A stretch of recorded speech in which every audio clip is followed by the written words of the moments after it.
नवरात्रा का पावन समय, आप व्रत भी नहीं करते हैं तो भी इन दिनों में आहार वगैरह ठीक ठाक होना चाहिए। शराबी शराब न पिए, इन दिनों में मांसाहारी मांस ना खा ले, अपने आप को संभाल करके रखें। पशुओं की बलि मत दीजिएगा, बिल्कुल। आज ही मैं आचार्य राममोहन शास्त्री जी को, आचार्य जी को मैं एक चैप्टर दिखा रहा था। मैंने बोल रहा था कि देखो इसमें क्या लिखा है। कालका पुराण में वर्णन किया कि पशु की आप बलि नहीं चढ़ाएं, उसकी जगह पर आप पेठे की बलि चढ़ा दें। उसमें स्पष्ट लाइनें लिखी हुई थी, तो मैंने देखा, देखोगे ये क्या लिखा हुआ है। पेठे की बलि की बात कही गई।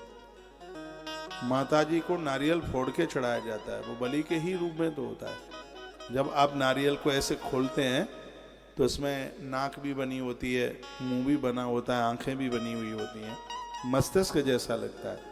वो नारियल चढ़ाकर यही तो कहते हैं, माता जी हमने अपना मस्तिष्क आपके चरणों में चढ़ा दिया है। यदि किसी को बलि ही चढ़ानी है तो पशुओं की क्यों चढ़ा रहे हैं आप बलि? यदि बलि ही चढ़ानी है तो मुर्गा मत काटो, भैंसा मत काटो, तो फिर क्या करना है? मैं बोल रहा हूं अहंकार और मोह, इसमें एक बकरा है एक मुर्गा है, तो इनको चढ़ा दो ना फिर, यदि चढ़ा ही सकते हो। ये मेरा है, ये मेरा है, इसको चढ़ा दो। ये मैंने किया है, मैंने किया, इसको चढ़ा दो। बकरा क्या है? मैं। मुर्गा क्या है? ये मेरा मेरा मेरा।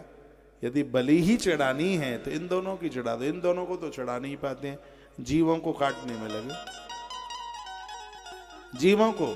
और एक बात देखिए, मैंने इनको कबूतरों को दाना चुंगाते हुए देखा, मांसाहारियों को। कबूतरों को चुंगाएंगे, टोस खिलाएंगे, कुत्तों को, उनको सब खिलाएंगे, मछलियों को दाना डालेंगे। एक तरफ तो कितना पुण्य कमा रहे हैं, पशुओं को, पंछियों को वो सब डाल रहे हैं, और दूसरी जगह तलवार गर्दन पर चलाने में उन्हें कोई दिक्कत नहीं हो रही है बिल्कुल भी। ऐसा खान पान बिगाड़ रखा है, बिल्कुल ऐसा मत कीजिए, ये बहुत दिक्कत की बात है। हमारा धर्म हमें सात्विक बनाता है, हमारा धर्म हमें शाकाहारी बनाता है। हम किसी को प्राण नहीं दे सकते, तो हमें किसी के प्राण लेने का अधिकार तो बिल्कुल भी नहीं है, बिल्कुल नहीं।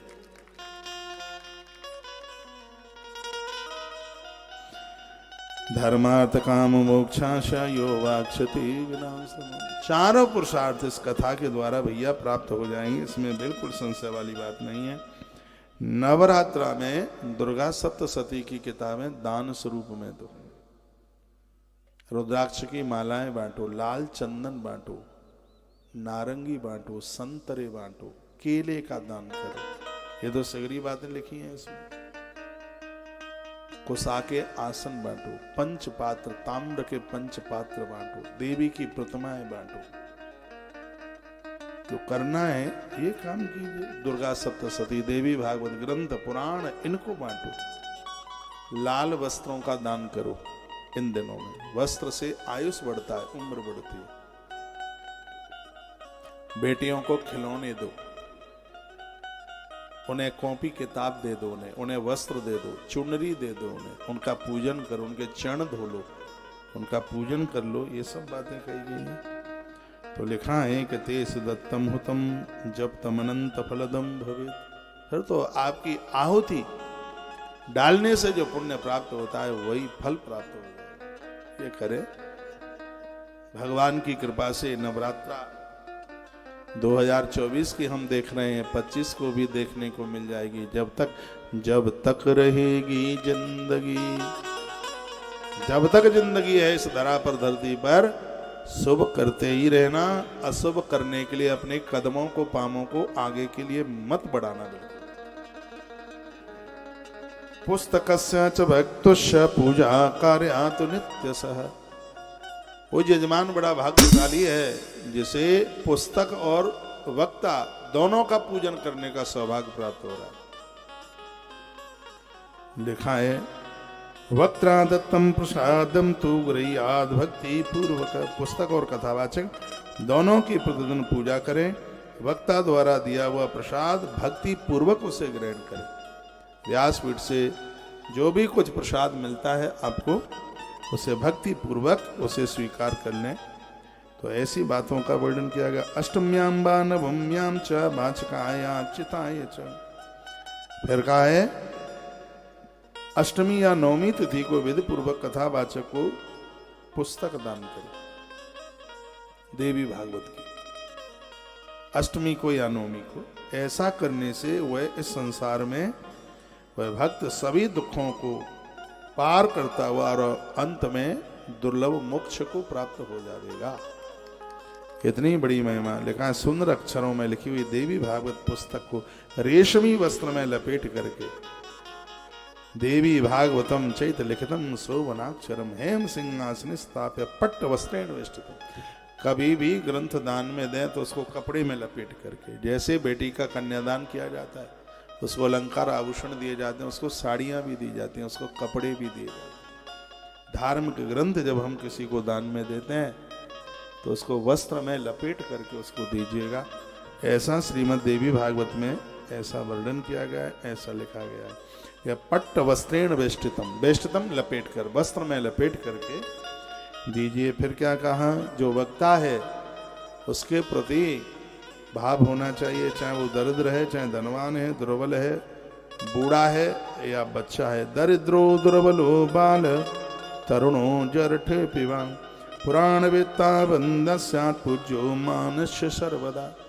चाहे वो दुर्बल है, चाहे धनहीन है, कैसा भी है, व्यासपीठ पर बैठा हुआ वक्ता पूज्यनीय, वंदनीय है, उसका अपमान नहीं होना चाहिए, उसका वंदन हो, उसको प्रणाम हो। संत लोकस्य बहवो गुरवो गुणजन्मता सर्वेषां पिते सांच पुराणज्ञ परो गुरु। पुराण को जानने वाला वक्ता चाहे दरिद्र दुर्बल कोई भी, यद्यपि संसार में जन्म अथवा गुणों के कारण अनेक गुरु हैं। देखो क्या सुंदर बात कही है, ये धरती पर जैसे को सीख लिया है, साइकिल चलाना भी सीख लिए तो वो भी गुरु है, गाड़ी चलाना सीख लिए तो वो भी गुरु है, कंप्यूटर चलाना सीख गए तो वो भी गुरु है, कैमरा चलाना सीख गए तो वो भी गुरु है, रोटी बनाना सीख गए किसी से तो वो भी गुरु है। लेकिन इस ग्रंथ में कहा गया पुराणज्ञ परमो गुरु, जिसका गुरु पुराणज्ञ है, उससे ज्ञाता है, पुराणों का ज्ञाता है, उसको इस धरती का सर्वश्रेष्ठ गुरु कहा गया है। ऐसा 70 नंबर के श्लोक में, महात्म्य अध्याय नंबर 5 श्लोक नंबर 70, सर्वेशाम तेषांच, यूं तो सब गुरु वंदनीय है, प्रणाम करने के लायक है, लेकिन पुराणज्ञ परो गुरु, जो पुराण को जानने वाला, पुराण कहने वाला नहीं अकेला, पुराण को जानने वाला, पुराण पढ़ा है फिर उस पुराण के ऊपर चलता है, पुराण को समझने वाला, कथाएं तो कहते ही रहते हैं, उसके ऊपर चला जाए, उसको समझा जाए, तो ऐसा गुरु श्रेष्ठ गुरु बताया गया, पुराणज्ञ परो गुरु।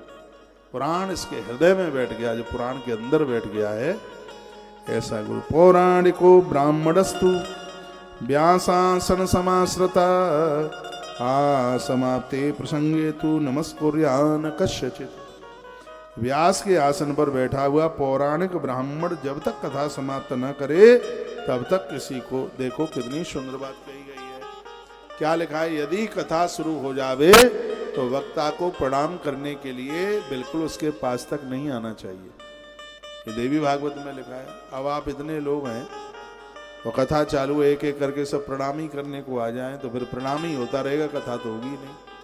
तो यह भी अपराध है कि कथा आरंभ होने पर बिल्कुल भी वहीं से वंदन प्रणाम कर लीजिए, बिल्कुल वक्ता के पास तक नहीं पहुंचा जाए, ऐसा भी वर्णन है। समाप्ते प्रसंगे तु नमस्कुर्यान कस्यचित्, प्रसंग पूरा, कथा पूरी न हो जावे तब तक बिल्कुल भी पास में जाने की जरूरत नहीं है। जो लोग इस दिव्य पौराणिक कथा को श्रद्धा रहित होकर सुनेंगे उन्हें दुख और दरिद्रता मिलेगी। जो श्रोताओं को जाने से रोकेंगे उन्हें दुख दरिद्रता मिलेगी। पौराण की कथाम दिव्याम एव शृण्वन्त भक्तिता तेषां पुण्य फलम नास्ति दुख दारिद्र भागिनाम। उनको पुण्य तो नहीं मिलेगा, उन्हें दुख जरूर मिल जाएगा। ये चतुंगासना रूणा कथा शृण्वन्ति दाम्भिका ते वायसा भवेत्यत्र भुक्ता निरेयात्मनाम। जो अभिमानवश व्यास आसन से ऊंचे होकर के कथा सुनते हैं, नरक यातना भोगकर अंत में वो कौए की योनि में जाते हैं। इसलिए व्यास पीठ से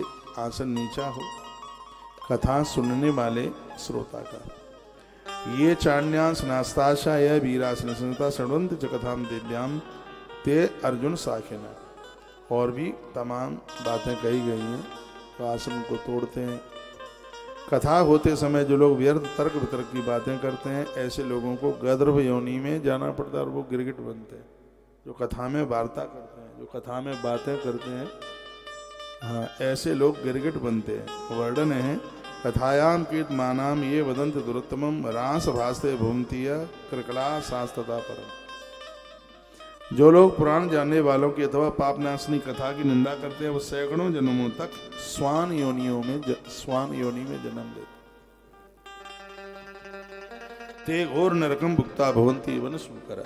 अब जो कथा में धूम्रपान करते हैं, गुटखा तम्बाकू खाते हैं, उनके लिए कहा गया है, क्या लिखा, ते घोरम नरकम भुक्ता भवंती वन सूकरा। जो मंदिर में कथाओं में पूजा पाठ के समय पर वर्णन लिखा है भवंती वन सूकरा, उनको जंगली सुअर बनना पड़ता है। भगवान व्यास ने ऐसा वर्णन किया।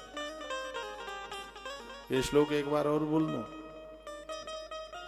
ते घोरम नरकम भुक्ता भवन्ति वन सूकरा।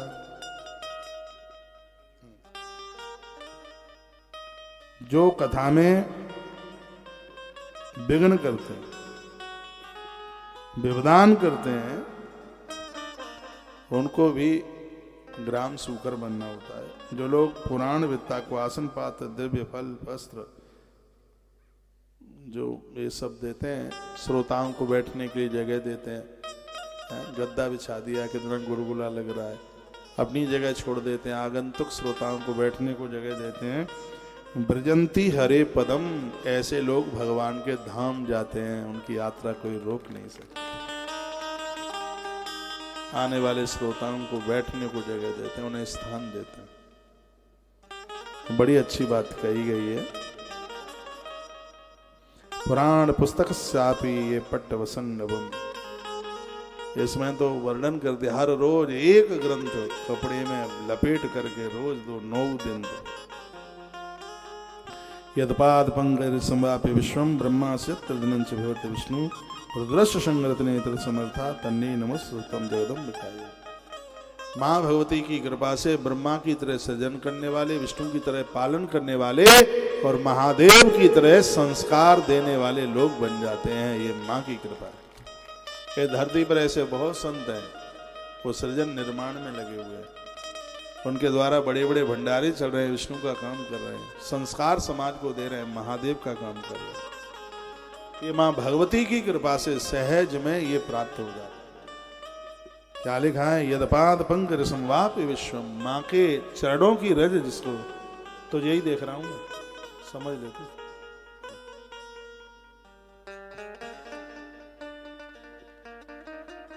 जिसके ऊपर माँ की कृपा हो जाए, विधाता ब्रह्मा की तरह रचना करने वाला,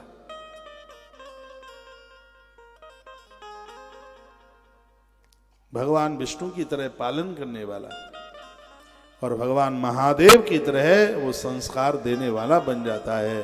तीनों देवताओं की कृति उसके पास उतर के आ जाती है, माँ की कृति। विदेश में बहुत संतों ने बड़े बड़े निर्माण कराए, ऐसे सुंदर आलीशान मंदिर बनवाए, कितने अखंड भंडारे चल रहे हैं, कितना समाज में अद्भुत संस्कार दिए हैं। ये माता रानी की कृपा, जब माँ की कृपा होती है तो तीनों देवताओं की कृति उस महापुरुष में चल करके आ जाती है। ये माँ की बड़ी कृपा।